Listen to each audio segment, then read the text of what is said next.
Betta fish are one of the most popular fish in the aquarium hobby. I mean, who doesn't love them?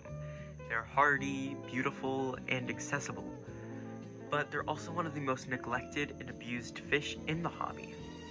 Right up there with goldfish. Hi, I'm Maxwell, and here I talk about all my many diverse interests, and today I'll be talking about betta fish husbandry.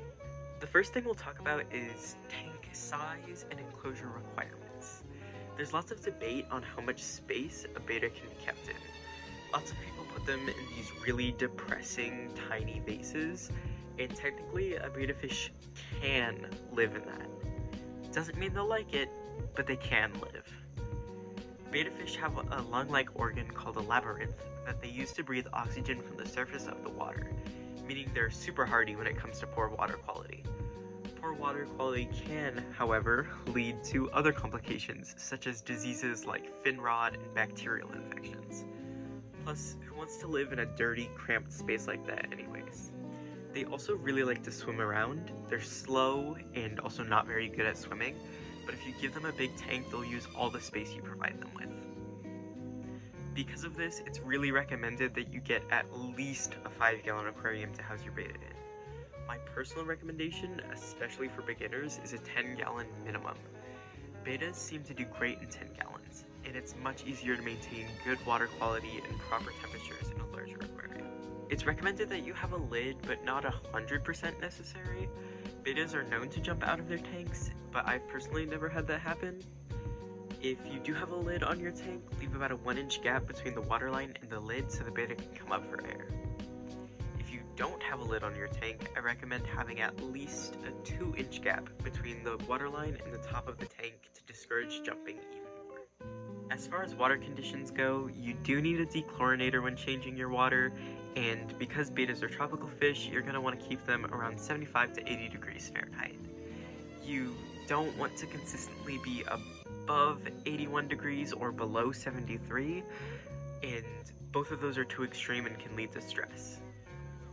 Bettas like a pH of 7 to 7.5 and generally enjoy softer water, even though they can handle a wide range of water hardness. You should ideally aim to keep the DH or water hardness between 5 to 20 DH. Make sure you cycle your fish tank before putting your betta in. I'll make a guide to the nitrogen cycle and how to cycle your fish tank at some point. For aquarium maintenance, you will need a water test kit to not only make sure your aquarium is cycled, but to check ammonia, nitrate, and nitrite levels. Once your nitrate is about 20 parts per million, it's time to do a water change. You can do this easiest with a gravel vacuum or siphon, and I'll make a video showing how one of those works so you can have a reference for how to use that. Betta fish, especially long-finned bettas, like you'll find at most pet stores, get tired easily and are not great swimmers. Because of this, you'll want to keep the water flow very low in your tank. You can do this by using sponge filters or adding some buffering to the output of your filter.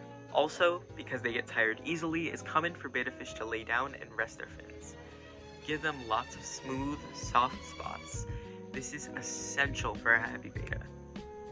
This can be soft, fake, or live plants, betta hammocks, and other pieces of decor that are soft enough that it won't tear their beautiful fins. As far as tank mates go, betta are compatible with a lot of them. It's a myth that bettas will kill everything they see. Male bettas are only aggressive with other male bettas, and when defending their nests. You should never keep multiple bettas where they can see each other, especially not where they can fight and kill each other. You'll also want to avoid critters like guppies who have long, colorful fins because bettas might mistake them for one of their own. Make sure whatever you choose won't nip at your betta's fins. Some bettas are more calm and peaceful than others, and with any community fish tank, you'll want to make sure that everyone is getting along, and you'll want to have a separate tank ready to separate anyone who might be picking on each other. Some bettas are more persnickety than other bettas, so just watch out. The best betta tank mates I've found are shrimp, snails, neon tetras, and African dwarf frogs. The biggest challenge is making sure no one is outcompeted for food. Just watch everyone and make sure they're all getting fed and target feeding as well as necessary. Speaking of food, betta fish need a varied diet. They're carnivores, so high protein foods are very important. A high protein betta pellet is a great place to start, especially if you're supplementing with live foods like Daphnia and brine shrimp. For the occasional treat, you can give bloodworms, blackworms, or mealworms in their live, frozen, or freeze-dried varieties. You should target feed your betta these protein-rich foods with tweezers if there's other fish in the tank, because most community fish can't handle that excessive of an amount of protein. Betta fish are like little water puppies. They gobble up anything you put in the tank and then beg with their big old fishy eyes asking for more. Overfeeding is a real risk that can put them in danger. Here is a good betta weight reference chart. And with that, I think that's everything you'll need to know to be the best betta parent you can be. Betta fish really do make wonderful pets with their great looks and even better personality. Thank you so much for watching, and before I see you again, stop putting it off and clean your fish tank. The filters, the gravel, just clean it, just do it, please. Okay, bye.